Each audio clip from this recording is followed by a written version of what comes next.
Hi, welcome to the Panasonic stand here at IFA 2013. I'm Tony, this is Adam, and we're going to be your INFOTARs for the next 40 minutes or so. We're going to be talking primarily about optical products, but if you have any other questions, or you want to ask us something about cameras, something about camcorders, then just enter your question into the little bar just beneath us here, and that will then be our mission. You'll see what I'm seeing through this head cam here, and we can obviously talk to you through the microphones. So if you want to know anything about Panasonic products, we've got a lot here at IFA 2013, and we'd love to show you. So get those questions coming in. But we do have some to kick us off. So Adam, let's walk and talk as we head round to the optical section. Absolutely. So we've already had questions coming in, Tony. We've got one from Cyprian. Hello, show me the GX7 in action. And also Luca, I'd like to have news about photo cameras such as the GX1. Well, I guess both of them sort of tie in quite nicely with the GX7 being the brand new camera from the G series range. Yeah, well, the GX7 is the natural follow-up to the GX1, and the reason that we seem to have skipped GXs 2, 3, 4, 5, and 6 is that it's such a huge leap that you know, moving that far on to give it a number like 2 just doesn't seem quite right. So we'll head on through to the optical stand here, and we'll go and have a look at a GX7 and see if we can get one in action. So I guess the first thing to show you would be the exploded view. So you can see it's a rangefinder style camera, and you can see the exploded part here. This is the black version. We do it in 2 flavors. There's black and there's also silver. But one of the really key features about this product is the fact that it's one of our first cameras of this style with a viewfinder built in. So here's the electronic viewfinder, and the lovely thing about this is it tilts. So in terms of actually composing your shot, you can pretty much compose shots from most angles. So we really love this. It's auto switching as well. So when you bring your eye up to the viewfinder, automatically switches over, and you get all of that detail in the viewfinder, which is 2.7 million dots in terms of resolution. And really, it provides a superb realization of what you're actually seeing on the sensor. So for digital photography, it actually makes perfect sense. Build construction wise, magnesium alloy body, and one of the things I always love about these cameras is the action on the flash. As a mechanically minded man, I just find that very pleasing indeed. Twin dial controls, so you've got one dial here around the shutter release and a further dial on the back. So if we pop the camera into aperture priority, for instance, then we can control those settings just using that one at the back, or indeed the one at the front. So whatever's more comfortable to you. Lots and lots of buttons on the back here. So for those enthusiast type photographers who want to really have a lot of control over their final image, then this camera really features everything you need to know. We've also got a tiltable screen on the back, so for street photography, if you're shooting down and you want to just avoid being spotted and you want to take the picture, it's a really nice way of doing that. We also feature an electronic shutter function. Now, electronic shutter allows us to, wow, that's in German, okay. Electronic shutter allows us to take pictures where perhaps you wouldn't normally be able to take a picture. And things like sort of indoor classical concerts, galleries where potentially a click could disturb people going through their business. The electronic shutter on these cameras allows you to do something slightly different. Also, in a first for a G series camera, we feature in-body stabilization. So you can see here a little example of this working. It works on 2 axes, and depending on how familiar you are with Panasonic Lumix G series kit, you'll know that most of the Panasonic lenses feature some sort of optical image stabilization built into them. And when you attach one of those lenses to the camera, the stabilization in the lens takes over and the in-body stabilization is deactivated. But if you want to add lenses from other manufacturers, you want to add old legacy lenses, you want to attach one of the many adapters to it, the in-body stabilization takes over, so you can start shooting in lower light situations at much slower shutter speeds and still get that same great quality that you'd expect from a Panasonic lens. One of the things about shutter speed as well actually is this one goes up to 8,000 of a second. So again, if I hold this up and pop it into shutter priority, we can go right up to an 8,000th of a second. So if you want to shoot with wide open apertures on bright sunny days, then that's going to help you sort that out. I really love this camera, but don't just take my word for it. We've got two photographers here from Magnum Photos, good agency, Thomas Vorzak, and we've also got a gentleman called Ian Berry, and the results that they've got with this camera are absolutely stunning. We've got a new sensor built into the camera which gives us 10% more saturation and a 25% reduction in noise. So we can shoot at much higher ISOs. So either get that fast-moving action shot or shoot in low light and get some absolutely stunning results. Right, Tony, we've just had some more questions come through. We've just had one come through from Philip L. He would like to know how comfortable the HX A100 camcorder is and how discreet it would be for a retired gentleman to wear.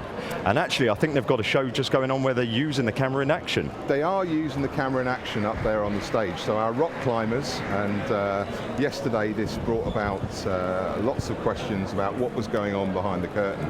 Well, this morning we can actually show you a little bit about what's going on behind the curtain. You can see our climbing instructor there has got one of the HX100 cameras on.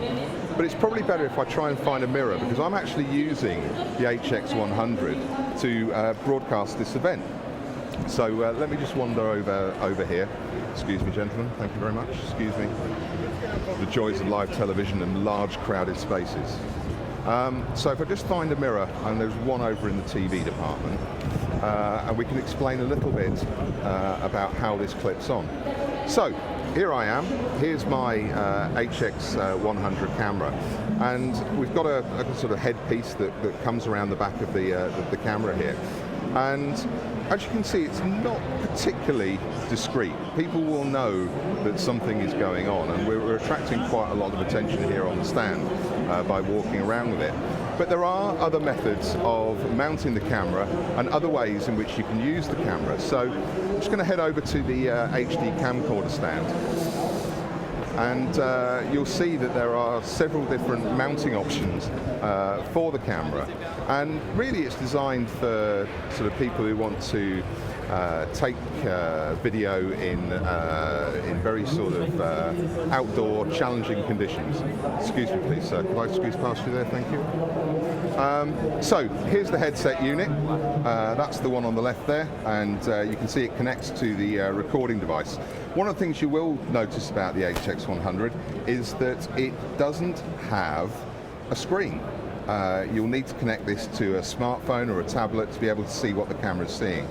We've also got a multi-mount. This is for helmets and that sort of thing. So we've got a suction cup mount, so pop it on the dashboard of the car and record your journey to your holiday destination or perhaps your journey to work.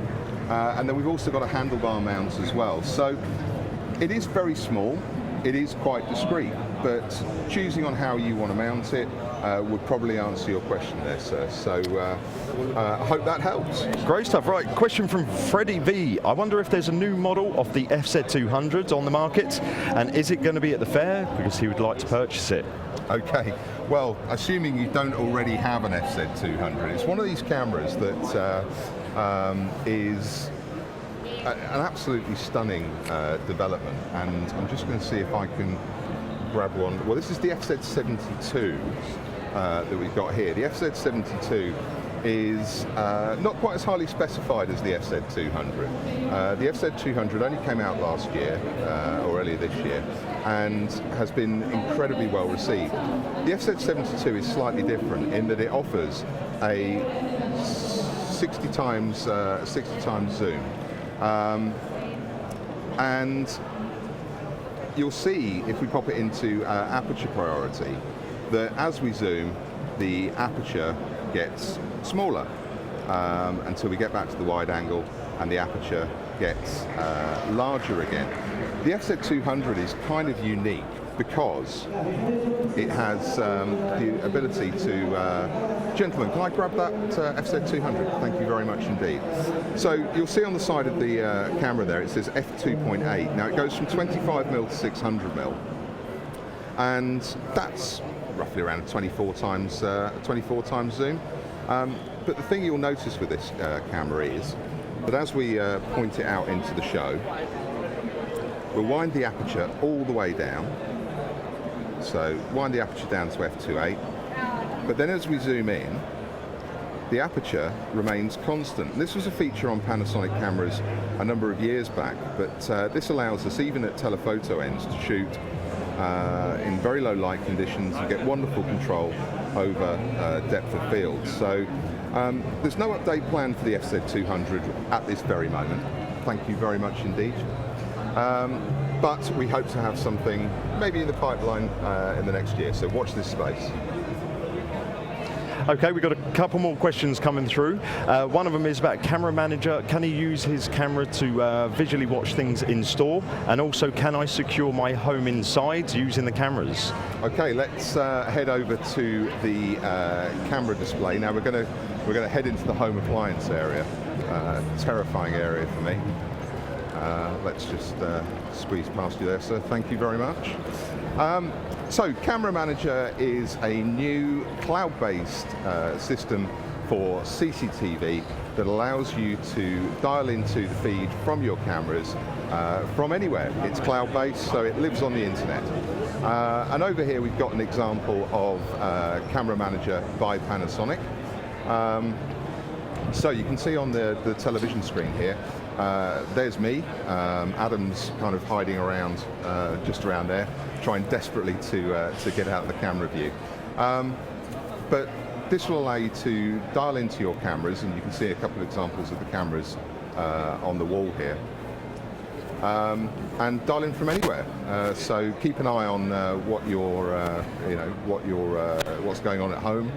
Maybe keep an eye on pets or keep an eye on your business, but do it all through a cloud-based system that allows remote access, even from something like a tablet or a smartphone. So hopefully that answers the question. Of course, with some of the camcorders now, they also have home monitoring features with the Wi-Fi. Yes, absolutely. So some of the higher-end camcorders feature have a feature on them which will allow you to almost dial into the camera from a smartphone at home. So this one being the V727 will allow you, using the Wi-Fi feature and the smartphone application, to dial in and again set it up at home. You can even talk through the speakers at the same time. So keeping an eye on everyone at home, that's fantastic from a consumer camcorder. And also keeping on the subject of that, Benny E would like to know, can I secure my home inside? Can I secure my home inside? Well, yes you can, and that's how you do it. Fantastic. And of course we are looking at the cloud technology, bringing it forward into the home from Panasonic.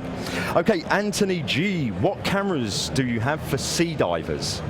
Cameras for sea divers. How deep do you want to go? So this is a good example here. This is the FT5. And Panasonic really are leaders when it comes to this type of camera. This is waterproof down to 12 meters. It's also dustproof and shockproof. If you want to expand the capability on Panasonic cameras, there are a number of diving boxes that you can seal the camera in and extend that range an awful lot further. But if you're just going snorkeling or very sort of shallow scuba diving, like I say, down to 12 meters, this camera will do the job. It's got a Leica lens, so that means that your optical quality is guaranteed. It's got a 5x zoom, and it features folding optics inside the camera. So it's not a digital zoom, it's an optical zoom, but all the moving parts are secured within the mechanism. You've also got GPS, you've got a barometer, and a host of really outstanding features, such as the incredible IA, which will effectively just, do the job for you. You don't need to be a professional photographer to take great pictures. You'll see here as the crowd are walking past that it's picking up all the faces there, and that means that it'll be perfectly exposed when I eventually get around to taking the picture. There we go. Beautiful. So for divers, that's kind of what I recommend in terms of stills. In terms of video, then the WA30 goes down to 10 meters, shoots videos, and it's just one of those sort of action cam types. I referred to this yesterday as roughy tufty, and it will certainly not let any dust in, stay waterproof, and quite a comfortable pistol grip type design. So worth bearing in mind for your deep sea adventures. Yeah, and of course with the FT series, it also has the altitude and the barometer as well, so it'll be able to tell them how deep they were when they were taking the photographs and how much pressure there was under the water. So giving them all that vital information, really. Okay, we got questions coming in from Scott M. Can you show us what the zoom is like on the FZ72, please? Yes, let's head over to the FZ72. Now, the FZ62 was a very popular camera, and the FZ72 is the successor to that model, and it's not got the super bright lens that the FZ200 has, but what it can do is it can go from a wide angle of 20mm. Now, 20mm is hugely wide. That gets an awful lot of detail in. Here we go. We're already demonstrating it over here. Good afternoon, sir. You're live on the internet, and I think we've already got this dialed in. So this is concentrating on one of the details on our rock wall just behind the stage here. If I zoom out, you'll be able to see just how wide the camera goes. So there we are. Quite a way in. I'll just go back in for you.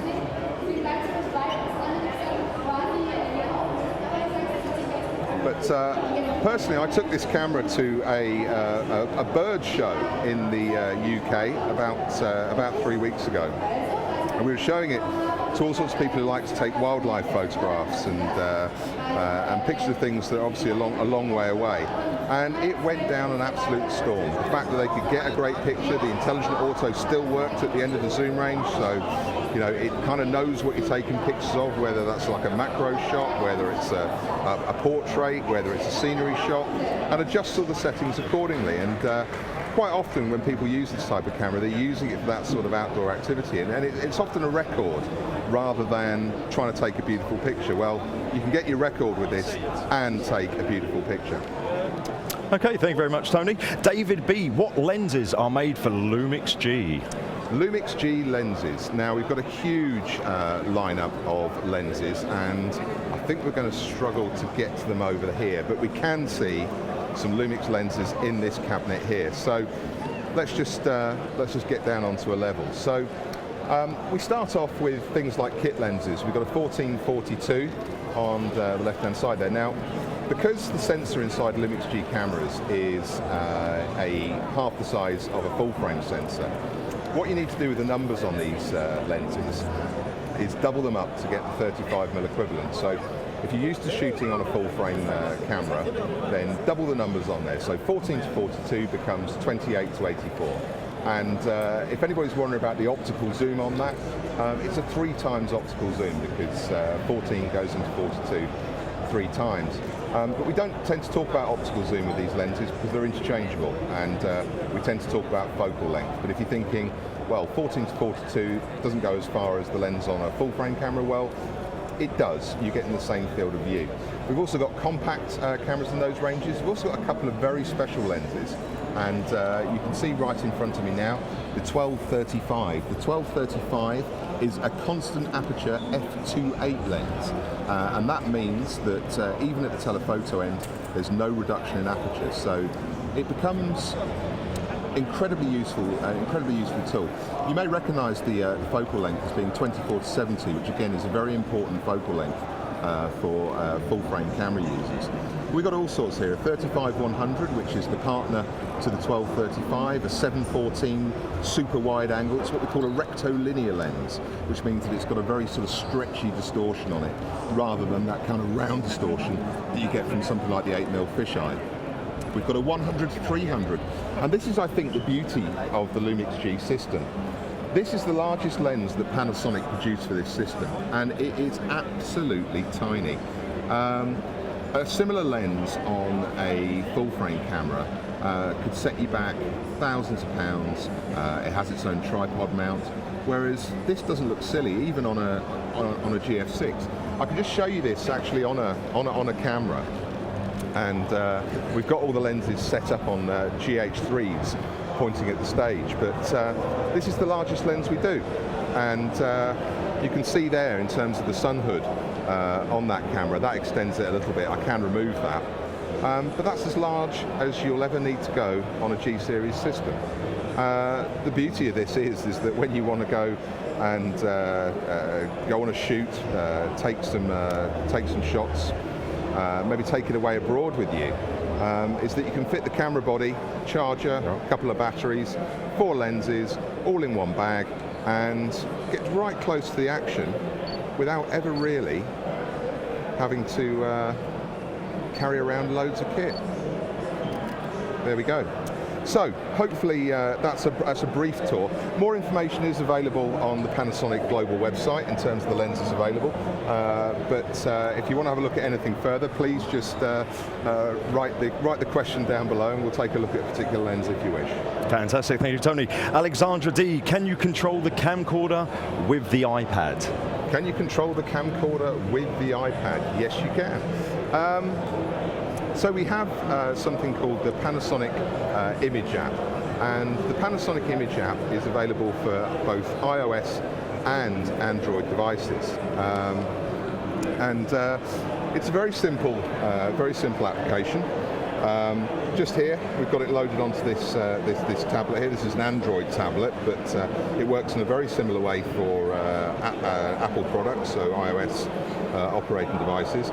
Once we launch it, we can then go to the live output from the camera. So I'm just going to make sure that the camera's on.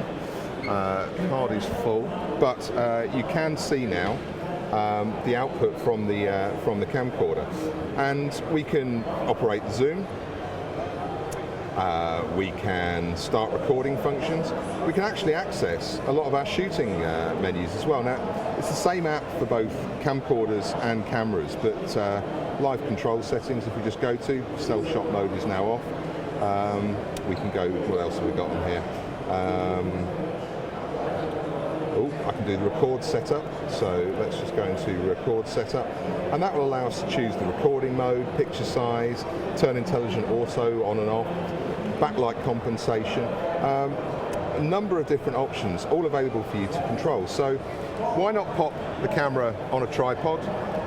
Maybe you've got it set up next to a bird table or something similar. You go inside, have a nice cup of tea, and then watch everything back on the app, and when something interesting happens, press the record button. So yes, in answer to your question, you can use other devices to control your camera. Brilliant news. Right, Gareth T, what is your LCD screen like in bright light? LCD screen in bright light.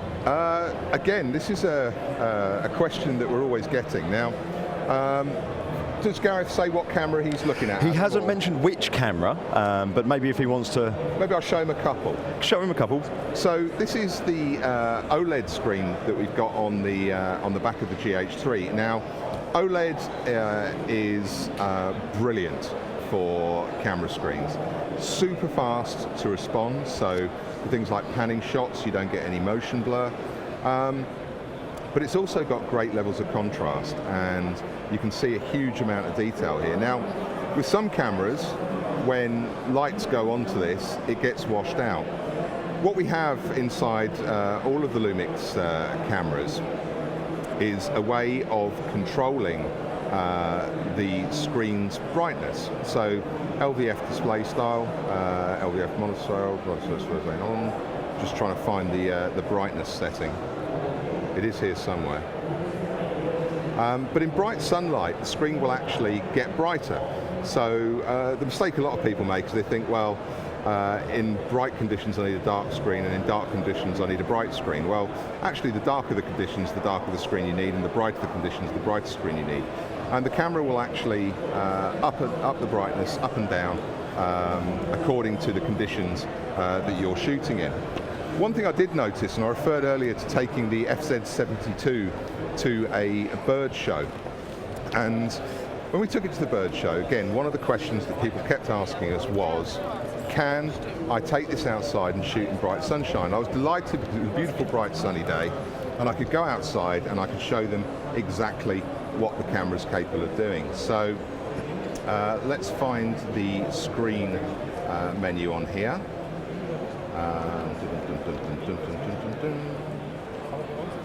And of course this is also on the compact cameras as well, isn't it, Tony, being able to have the audio adjustment mode. Absolutely. So throughout Panasonic's range we're building in these light sensors to ensure that no matter what lighting condition you're in, the screen will be able to cope sufficiently. So you can see here that you've got several options. One is an auto brightness and one is a super brightness. And you can just about make out the screen adjusting itself for the conditions that we're shooting under. Now, indoors, you're never going to have a problem. Outdoors, with some cameras, you might have a problem. What I found with the Panasonic range is that at no point have I not been able to see what's on the screen to compose my shot. So it makes it easy every time. Okay, bit of an open question here from Dave W. He says, GX7 please. I think he wants one, or he'd like to see one. Well, David, available very, very soon. If you'd like to have a look at one, it's looking quite busy over here. Maybe I can just grab in here and pick one up. So GX7, brand new system camera from Panasonic, and what can I say? It's beautiful. This is the sort of retro-styled silver model. It's also available in black flavour, but loads of manual control, tilting viewfinder, tilting screen. So this makes it great for sort of street photography. You want to hold the camera down low and sort of take those discrete shots that perhaps are sometimes sort of candid shots that are slightly harder to get. Well, this camera will allow you to do that. We've also got a whole raft of features built in. So again, we've got a German menu here, but we've got things like multi-shot, where you can layer different shots on top of each other. We've got time-lapse photography. We can even do stop-motion animation. But the most impressive thing I think about GX7 is, for me, a combination of the form factor and the final image quality that you're getting out of it. We've got a new stabilization system. So the stabilization system is built into the body, and don't worry, if you've got Panasonic lenses that feature stabilization, you can go back to using that. The camera automatically switches to the optical stabilization in the lens. But if you have lenses that don't have stabilization inside them, then in-body stabilization takes care of it, meaning that you can shoot at much lower shutter speeds, much lower ISOs. The proof, though, I guess, David, is in the pudding. And what do the actual pictures look like? Well, over here, we've seen some photos early in the show from our two Magnum Photos photographers. Here's one by a man called Bernie DeChant, and you can see Bernie there using his GX7 and looking quite pleased with it. And these are the final results shown on a brand new WT600 4K Ultra HD television. So GX7 features a 16 megapixel sensor, and this is an 8 megapixel TV, essentially. So but you can see here, it really brings the photographs to life. Beautiful and bright, very little noise, except where Bernie's put it into his pictures by design with some of those grainy black and white shots. But just superb tonality, superb colours, amazing levels of detail. And I've seen some of these printed out in the flesh, and they look absolutely wonderful. So, you know, GX7 really is, I think, a bit of a landmark product, and you can see it here with a variety of the lenses that we can attach to it. Just a very stunning camera, and pop into your local camera retailer, and as soon as the product's out in the market, have a play. I'm sure you won't be disappointed. Okay, Tony, to expand a little bit more, maybe to test your photography skills, Heidi L, please show me a real-time photo on the Lumix GX7. A real-time photograph on the Lumix GX7. I'm going to have to try and find a GX7. Here we go. So, with the GX7, I can think of no finer subject matter. I'm just going to make sure that this now is going to be in German. Of course, it's in German. Right. So let's pop it into now.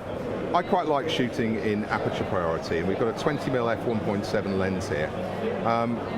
This allows me to, it probably tests me a little bit more, because using a fixed lens or a prime lens really encourages you to frame your shot correctly, and I'm going to probably have to get Adam to come a little bit closer, because this camera's on a wire. So let's just change my focusing method first, and although I'm going to be taking a portrait, I'd really like to use this single point focus, because single point focus will allow me just to choose an area on the screen. You can see Adam's come into focus there, or I can focus on the background. Let's dial the aperture right the way down, and Adam, if you just come a little bit closer, there we go. Zoolander style. Zoolander style. There we go. So that's taking a picture. Now I'm just going to make sure, of course, that there is an SD card in there. If I play that back now, there he is, looking lovely. But beautiful defocused background, because we're using that wide aperture. Very easy to focus, and let the camera choose the shutter speed. I don't need to do anything more. I would probably also be using the viewfinder, to be honest, but if I did that, it wouldn't make great TV. So there we are. Hopefully that's given you a little flavour for how easy it is to shoot with the GX7. Okay, of course they can come down and play with all these products here today as well, so please feel free to come and visit us. But Mitchie S, is there Lumix Club where I can meet other users? I know I saw some photographs from a competition just around the corner from the winners. Yeah, well, we've got some photographs here, and these are from some of our users in the UK. And we have something there called the Lumix Lifestyle Club, and quite often when people buy a Lumix camera, they're not quite sure what to do with it. And here you've got users who have been using these cameras for ages and have some wonderful ideas in terms of the creativity and the way that you can use the cameras. They meet on internet forums, and they actually have some live meetups as well, and occasionally we'll go along and present them a new product, maybe slightly ahead of time, so they get to see the new gear before it comes out. You can see here Lumix users through the ages. So somebody here with a Lumix G1, 2008 that camera was released, and a bit of a landmark product. We've got pictures taken with G3 here. And that's lovely, isn't it? All that sort of tonality and this wonderful sort of soft, focused background. And then another black and white entry here, taken on the Lumix GX1. But you will find on a lot of these forums that they are very friendly people. They are only too willing to share their experience. And it's a great way for us to be able to keep in touch with the photography community as well, because, as I said before, we can pop down, show them previews of product, and share our knowledge with them as well. And quite often, to be honest, they teach me. So well, it's great getting the feedback from people that actually use it in a real life scenario. So if we can tailor a product to them, that's what we're looking to do. Exactly. Okay, Christoph L, what is the best for movies, Tony? Best for movies would have to be the GH3. The GH3 for movie production is an incredible camera. All of the manual control that you'd expect from a sort of DSLR type camera. We've got it here on a videography rig. and you can see we've got a lovely big lens attached to it. But the beating heart of this rig is the Panasonic Lumix GH3.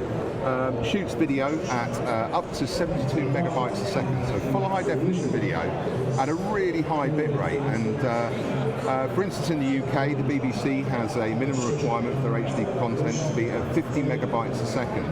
The GH3 is capable of shooting at 72 straight out of the box.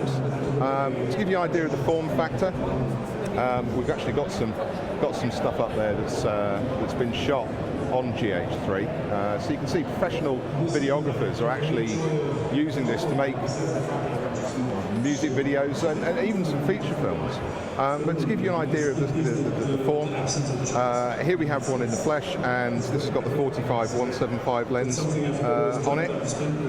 All the manual control that you'd expect, flip out OLED viewfinder screen, one touch recording for video, and lots of different settings for your video. So can we set it up with a time code? Can we get it to free run? So when it comes back to editing, you've got a actual time that you took all the shots.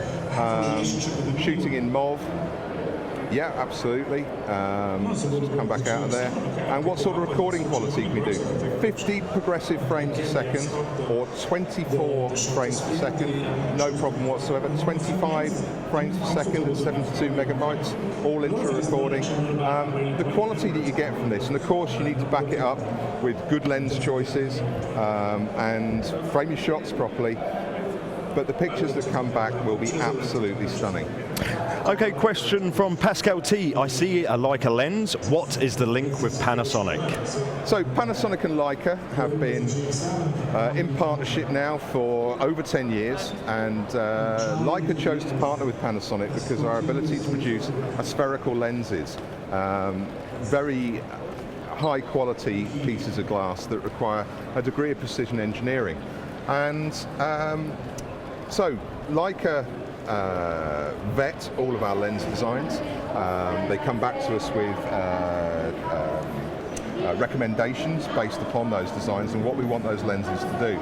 And you can see here with the G-series cameras that we've got a few lenses on here which are Leica branded.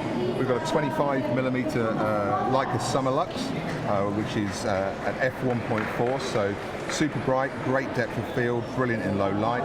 We've got a 45mm Leica Macro, which will focus 15 centimeters away from the sensor, so close-up pictures of bugs, flowers, that sort of thing, brilliant for it. And we've just announced a 42.5mm Leica DG Noctatron, which is going to be our widest aperture at f1.2. That one's still in development, so watch this space. But the relationship is strong, and the relationship gives us really access to really high quality optics and knowledge, and that comes through to you, the consumer. Fantastic. And last question for you, Tony, from Giovanni. Will you launch a 4K camcorder soon?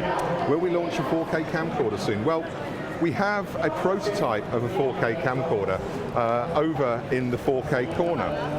And when it's going to be released, well, sort of how long is a piece of string?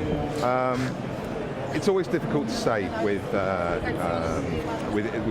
prototype products, but we are showing a prototype 4K camcorder over in the corner, and I can describe the picture quality to you. It is absolutely stunning. You're packing all of those pixels, all of that detail, and the 4K area is very busy indeed. So let's just head round. I'm sure we can get round. The last question, you did have to pick the one that was furthest away. So here it is. This is the prototype 4K camcorder, and it's taking some footage of what looks like a scene from Jurassic Park. We've got some dinosaurs fighting, and the quality of the footage is up here. Really is absolutely stunning. Shown again on the WT600, the new Ultra HD television from Panasonic. So, as always, we can expect the consumer models to kind of follow these prototypes, but as for an actual timescale, I couldn't tell you when. Well, the great thing is, I guess, doing these pro products means all that technology and all that research and development will then travel down into a consumer camcorder to give them the best quality. Yes, absolutely, and we have a very strong broadcasting arm, so this is a consumer show. But a lot of what we do, you don't actually get to see, because it's the sort of thing that powers events like the Olympics. It's the technology that keeps people's homes safe. It's the technology that keeps people's homes cool. So. Anyway, we hope that you've enjoyed this little look around Optical, so thank you to Adam. I've been Tony. If you do have any questions, Adam's leading a session on home appliances in around 20 minutes. So again, pop your questions in the box down there, and Adam will do his very best to answer them, so make them tricky. Thanks very much for watching.